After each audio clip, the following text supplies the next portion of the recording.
Hello, welcome to Northbeat from Inuvik, Northwest Territories.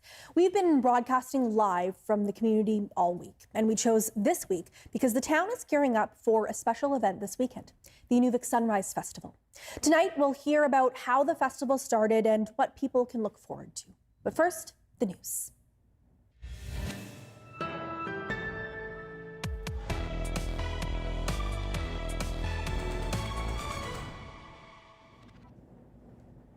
Thanks for joining us. I'm Megan Roberts in Inuvik, Northwest Territories. We begin tonight in Nunivoot. RCMP say 2 fishermen have been found dead after a search near Kingite. Police say they got a call on December 31st that a father and son had not returned home after checking their nets 15 kilometers from the community. Unsafe weather conditions delayed search efforts, but the rescue team found the men's snowmobile later that day. On January 2nd, the men were found dead 5 kilometers from the community. RCMP did not say how the men died and have ended their investigation. Nunivoot Emergency Management says the hamlet led search efforts. CBC has reached out to the hamlet's mayor, but he was unavailable. The crew on an Air Tindy aircraft that crashed near Lac Le Gras, Northwest Territories, were not following standard procedures for poor visibility. That's according to a Transportation Safety Board investigation into the December 2023 accident. 2 passengers were seriously injured, while others suffered minor injuries. The TSB found that the flight crew continued to attempt a landing as weather conditions worsened. Investigators say the plane was taken below 50 feet above the ground. At that point, the crew had lost visual contact with the terrain. The aircraft struck a hill just seconds after the crew spotted it. The report says past success landing in similar conditions reduced the crew's perception of risk. As an operator operates and these deviations occur without consequence, then they start to slowly become normal procedures. Because they went undetected, they continued on as sort of a normal operating procedure, even though it was deviated from the company's procedures.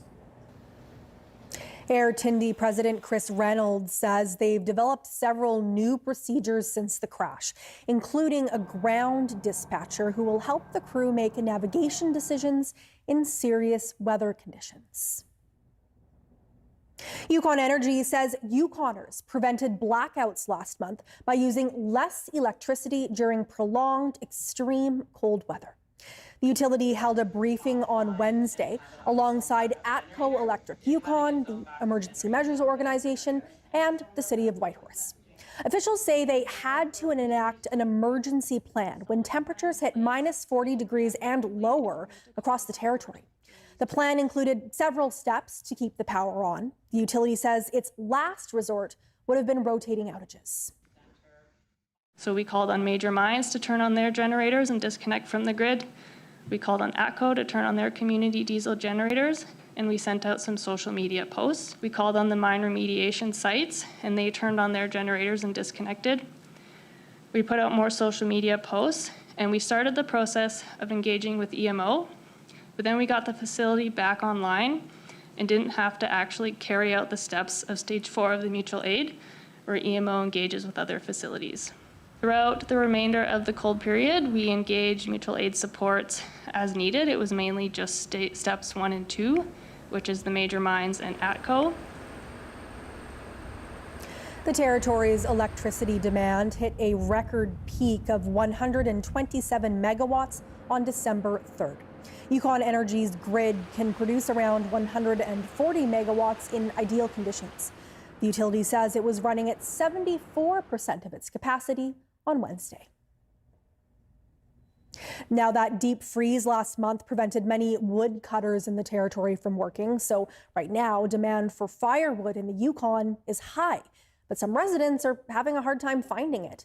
Now, with warmer temperatures bringing slight relief, woodcutters are scrambling to fill backlogged orders. Chris McIntyre reports. I'm standing beside a couple cords of wood, something that many Yukoners across the territory say that they're in desperate need of before the next cold snap hits the Yukon. According to wood harvesters and wood suppliers, and even people who are down to their last few sticks of firewood, the situation's dire. Last month's cold snap put many wood harvesters on pause. Now that the temperatures have warmed up, they're working to meet the demand. Right now, we got a major backload of orders. Oh, we're sitting at probably about 35, 40 cords right now. And then I could finally relax a bit. So basically, I got to work every single day for till middle of February at least. So yeah, and that's hoping that everything goes good and trucks keep running, equipment keeps running, and yeah. Dorfling says it would be helpful if the territorial government were to allow harvester permits to access wood lots throughout the year, especially in the summer months instead of only in the winter months. Now, I spoke to a Whitehorse area man, and he says that he is completely out of firewood. He says if his house freezes up, it could cost him upwards to tens of thousands of dollars to repair. Now, he says his supplier gets his firewood from Bill's Woodcutting. Bill's Woodcutting has served as one of the territory's main firewood suppliers for over a decade. Last month, owner Bill Wimp relocated his operation from Watson Lake to Haines Junction, saying all of the permit areas had been cut. Wimp says the territorial government did allocate him a woodlot near Haines Junction, but he says that move has almost ruined his business. I'm 700 kilometers out of my home, man. Southeast Yukon's got more wood than anywhere in the Yukon, and I'm up here. I supply the whole Yukon. Why wouldn't they focus on giving me wood? They send me into blocks where the friggin' windfall is 8 feet high. I listen to their foresters. Their foresters say that it's the wood, the windfall's 8 feet high and it's hard to do the layouts, blah, blah, blah, blah, blah. Well, my equipment's got to go in there. What does it do to my equipment if they can't walk it? I got nothing left. Michelle Saccott is the director of forestry with the Yukon government. She says the government has over 4,300 cords of firewood stockpiled in and around the Whitehorse Haines Junction area. She says that should be enough to last Yukoners for the remainder of the winter. She's urging the public to contact the forestry branch if they need help accessing any of that firewood. Chris McIntyre, CBC News, Dawson City. And just a quick correction to the story about electricity in the Yukon. The territory's electricity demand hit a record peak of 127 megawatts on December 23rd. So that was December 23rd. A structure fire broke out in Inuvik on Wednesday afternoon in the industrial area of town. The Inuvik Fire Department responded to a call around 4:30 p.m. They arrived on the scene before the fire spread to the main building. The mayor of Inuvik says they were able to save a lot of the infrastructure. Also, with getting the fire out and the crew being there, they were able to get things under control right away. And there is no utilidor there, so we don't have any hydrants. But the town was able to go back with the tanker a couple times and get the water that they needed. The mayor added that a side shed containing equipment and vehicles was damaged, but the larger building was not. No firefighters or anybody else were injured once the fire department arrived. Clarkson says employees from the building had already left to be checked out at the hospital before crews got to the site.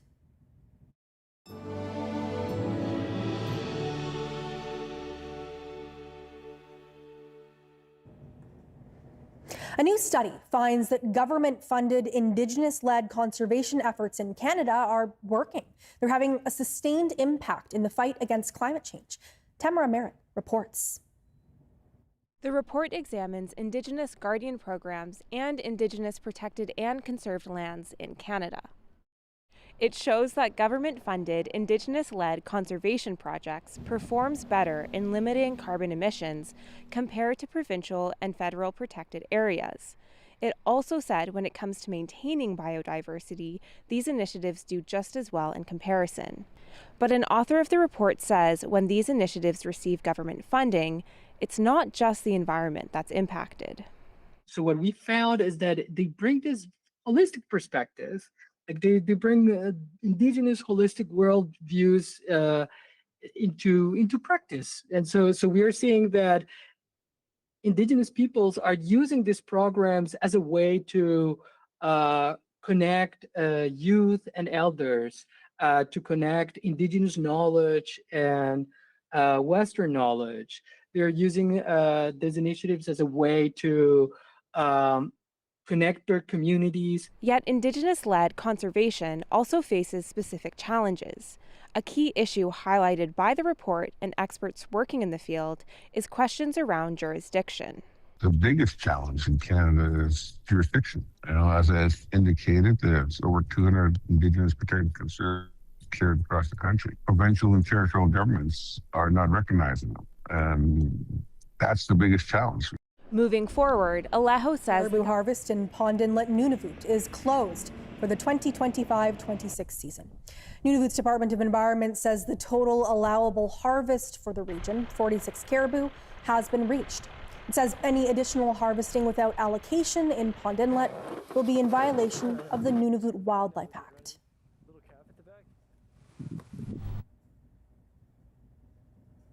The Manitoba Inuit Association, or MIA, has a new chief executive officer. Gail Grubin, originally from Tuktoyaktuk NWT, will take on the role. MIA says Grubin has worked for the association since 2019. She most recently served as MIA's director of missing Inuit children of residential schools. Grubin is taking over the role from Nastania Mullen, who was terminated 1 week after an Ottawa woman came forward with allegations of abuse. None of the allegations have been proven in court. The Trump administration's tone around Greenland continues to cause concern. This week, the president reiterated U.S. interest in the territory, and the White House added that all options are on the table, from military force to opening up America's wallet. But Greenlanders have their own views about Washington's interest in their future. Juanita Taylor reports on the changes some want and the changes some fear. Many Greenlanders aren't keen on Donald Trump's interest in their home. We don't want to be Americans. We are Galashiit. We are Greenlanders. Greenland is home to over 50,000 Galashiut. Colonized by Denmark in the 18th century, in 1953 it formally joined the country and gained partial control over its own affairs, and it's looking for more sovereignty. We are in a time where we are working towards independence from the Kingdom of Denmark, and we've been working on that for many, many years. I think that it's very common that everybody wants to be sovereign in one's own house. And we really need people to respect that. Our connection. This Greenlander, now living in Nunivoot, produced a documentary about the impacts of colonization. Ayu Peter says she's shocked by Trump's threats to annex the country. Inuit are sovereign of their own country, and you can't just demand to take it over just because America wants to feel secure. There may be a way to satisfy the U.S. without surrendering, says this Greenland MP. The United States is still considered the closest ally for both Denmark and Greenland, and we need to up our game in understanding strategically what is it exactly the United States wants, because we need to think about the Greenlandic people and their safety and their well-being. The Inuit Circumpolar Council is calling on dignified dialogue from all parties, including the United States. Juanita Taylor, CBC News, Rankin Inlet, Nunavut.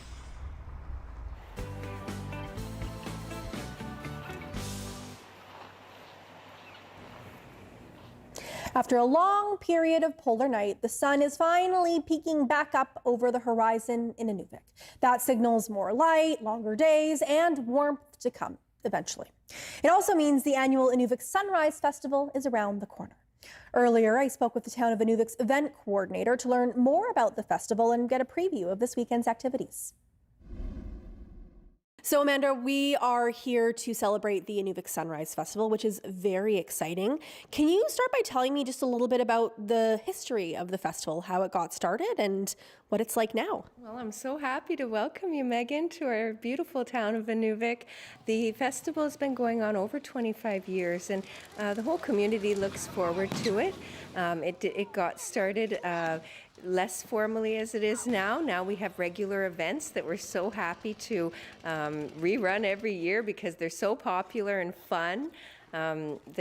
events, I guess I could outline a little later, but basically it's family friendly and free.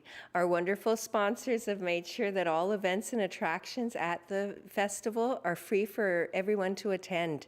No alcohol and, lots of good fun for families and everyone to come out and meet their neighbors, meet the community, and also learn something new. And in some cases, find something to look forward to for next year. Yeah, for sure. And it's so nice coming out of a period where there's still celebration and family, of course, over the holidays, but there's the darkness, the literal physical darkness. So it's nice to have something to look forward to. Tell me, if you can, what's changed over 25 years since you mentioned it's a little more formal now, but what else has changed about the festival? Well, we do have new events that have come up. One of the new ones that we're really happy with is the snowshoe race, and it's got cash prizes. It takes place right here outside around the Jim Couey Park tent, and it's a lot of fun. We have the groups split up by age, so the grand prize will be flight tickets, and we're so happy to have our sponsor be able to offer that to the attendees. Yeah, that's a big prize. Yeah, actually, we do have 2 flight prizes. One will be given away on Friday at the Taste of Inuvik, and another at the Snowshoe Race Festival to the winner of the race. It's also a tourist attraction. So tell me about some of the people that have come through town that you've met that have come up here for this festival. Who are they and where did they come from? Well, surprisingly, some of the most happy people last year were the ones that unexpectedly came here to visit family over the holidays and didn't even know about the festival. And they just said what a big treat it was, because thanks to our sponsors, we do, provide a lot of local foods. We have on a Taste of Inuvik, donuts, bannock, chili, different local foods, and it gave the visitors a really good chance to see what our community's about. We have a lot of very interesting events, like the storytelling in the park, in the tent. That will be at the Inuvik band office, and elders will have the opportunity to tell stories and reminisce, and people just love to hear about that, and it makes our community unique and interesting. It will be in a heated tent, and so there's, everyone's welcome to come out between 2 to 4 at the Inuvik Native Band office and enjoy that, which will be also presented in partnership with Parks Canada. Very nice. What other events are you looking forward to this weekend? Well, definitely the fireworks are a spectacular event taking place Saturday night. We have the bonfire and the fireworks that can be seen from all around town. So regardless of weather, people are welcome to come out and take a look. Many people can view them from their home, and it goes on quite a long time, so we really look forward to that. But one of my favorite events is the pancake breakfast on Sunday, and it's a lot of fun. It's at the Legion, and this year Manitoulin Transport's assisting and has sponsored that event, and we'll provide a free community breakfast. And it doesn't just include pancakes. There will be sausages and bacon and eggs and all kinds of yummy things to have Sunday morning as a wrap-up day to the event. So I also look forward to the Arctic Market on Saturday, where that will be running 11 to 3 at the Midnight Sun Complex, where a lot of the local artists and crafters will be out showcasing all the work they've done throughout the year, and it gives visitors a really unique opportunity to find a wide range of mix of different things that our region creates, and it's nice. There's a lot to look forward to for visitors and also, of course, for the community. Is there anything else you wanted to tell us about the Sunrise Festival before we wrap up? Well, it's something I look forward to personally throughout the year. It's a lot of fun. Of course, it is some work, but the fun just outweighs it so much that, I look forward to it a lot. And I'm just hoping a lot of people, find out about it and take a trip to come out and It does give you a contrast. It is at one of the colder times of the year, but on the other side of that, if that same traveler has the experience in the summer to come and visit, it would give them a nice, unique opportunity of seeing the wide contrast in the north. Yeah. Yeah, and we are winter people. We love winter, so we love to welcome people in winter too. Yeah. Oh, yeah. The Welcome Center is open year-round, and I'm here to welcome anyone that would like to have a visitor certificate we issue here, and we have pens and pins, so people are always welcome to drop in. Thank you so much for chatting with us about the festival. I'm really looking forward to it, and I can't wait to dig in. Oh, thank you so much, Megan. I look forward to seeing you there and welcoming everyone to the event. And thanks again for dropping in. And just to let everyone know, the fireworks, bonfire, and snowshoe race have since been postponed due to cold weather. They'll happen at a later date. Instead, there'll be an old-time dance on Saturday night at the Midnight Sun Complex.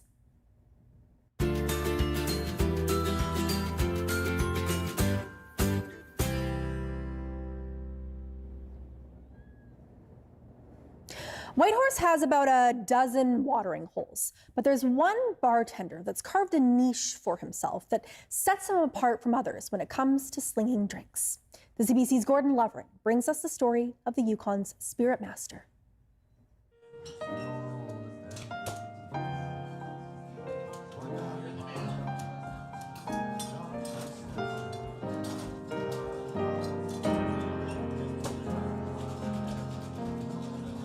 I want to know that they're enjoying it, right? So I will catch their eyes or just watch and take a sip, and it's like that nod, or that's kind of what I do.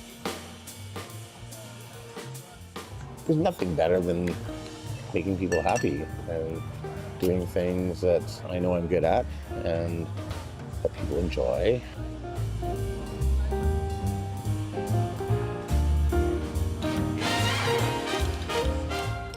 Mixology is an art form, and the Yukon is lucky enough to have a master take up residence. Best quality drinks, best creative drinks, their artistry, not to mention the atmosphere here has got that familiar speakeasy feel, and that's all Kurt. He's the chemist behind the bar. It's incredible. Every time he puts on the greatest show, and you can tell by the company he holds. Everybody in here just loves him. It's fantastic. It's the best bartender I've ever seen in my whole life, for sure. I don't want to say too much to get to his head, but he's a good bartender and a good host, for sure. Mixology is the study of inventing, preparing, and serving cocktails or mixed drinks.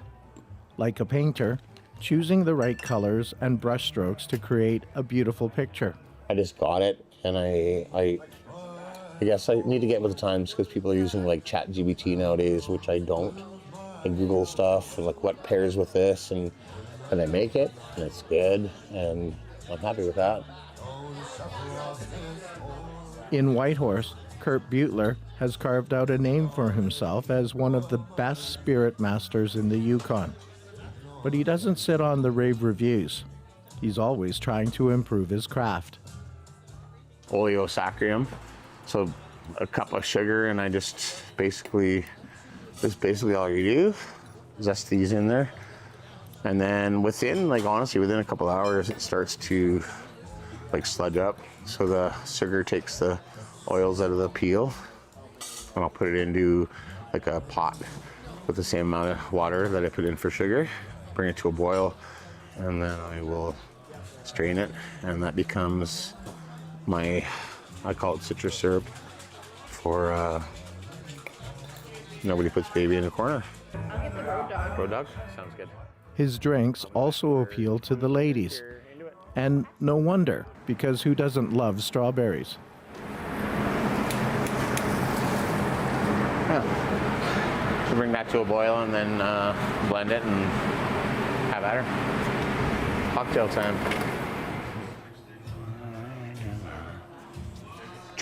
A lot of these drinks I've had in my back pocket for years, so you just take the good ones. Like a chef, you take the good ones, recipes with you, and the best of everything I've done.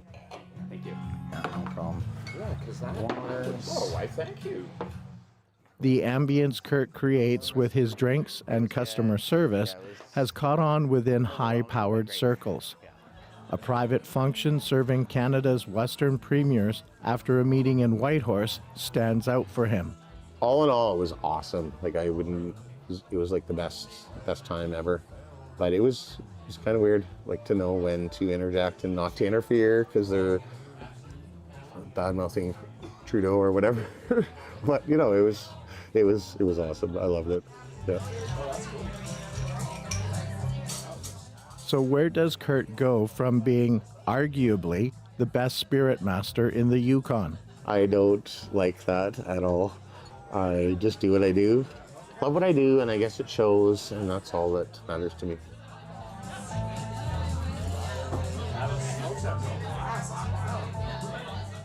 Just try one of Kurt's drinks because his customers say he's a Yukon treasure. Gordon Loverin, CBC News, Whitehorse.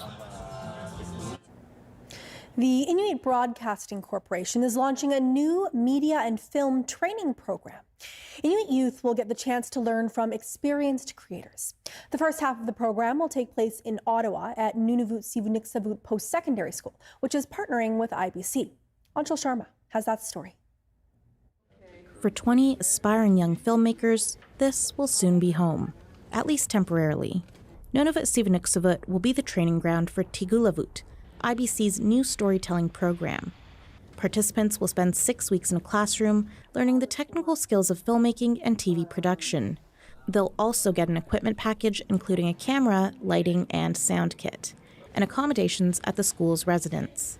Martha Kayak is the executive director of Nunivoot. She says she hopes students will get more out of the program in this setting. They're learning at the same time and using our language at the same time, and I think it's very important that we continue doing that. The rest of the program will take place in Nunivoot, where they'll apply the skills they learned to create a short film. IBC will also provide mentors, including Stacia Gluck-McDonald, creator of North of North. Kate Chappell is the Senior Communications and Training Officer with IBC. She says participants will get a stipend and their travel costs will be covered.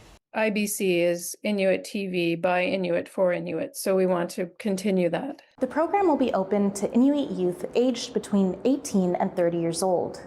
It will begin this spring and run for 4 months, split between Ottawa and Nunavut. Applications can be submitted through the Inuit Broadcasting Corporation's website. Anshul Sharma, CBC News, Ottawa.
And that is Northbeat for tonight. For news anytime, go to cbc.ca/north. Thank you for watching. I'm Megan Roberts in Inuvik, Northwest Territories. Have a good night.